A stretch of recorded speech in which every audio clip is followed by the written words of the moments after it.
ৰৈ ৰৈ বিনালে।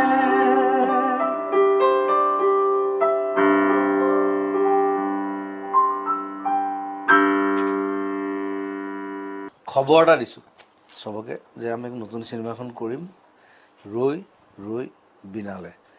অসমৰ প্ৰথম মিউজিকেল, জুবিন গাৰ্গ মিউজিকেল বুলি কওঁ মই সেইকাৰণে, ফুল মিউজিকেল চিনেমা।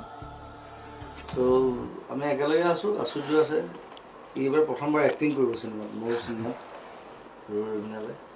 ৰাজেশ ভাই ডাইৰেকশ্যন কৰিব, লগত আছে মোৰ কো প্ৰডিউচাৰ শ্যামতক আছে, গৰিমা আছে, এইবাৰ গৰিমা থাকেই anytime as a co producer. হা নীল থাকিব কোন কোন? অঁ নীলাকাশো আছে, সি তাক পাহৰি থাকিলোঁ। আৰু বাকী অকণমান চবেই ক'ব চিনেমাখনৰ বিষয়ে। আমাৰ শান্তনু ৰুমৰ আছে, এইফালে আছোন, সিও লগত আছে। আমাৰ ৰাহুল আছে, সিহঁতে স্ক্ৰীণ প্লেত সোমাই একো নাই, ফ্ৰেমিং কৰ। ৰাহুল শান্তনু ইহঁতে স্ক্ৰীণ প্লে গোটেই দায়িত্ব দিয়া হৈছে, চবকে দায়িত্ব দি দিছোঁ। ৰাইছে গোটেই ডাইৰেকশ্যন চাব, মই থাকিম, ষ্টৰিটো মোৰ, কনচেপ্ট মোৰ, চব আমি একেলগে কাম কৰিম। চ' অহা বছৰ এখন ধুনীয়া চিনেমা পাব।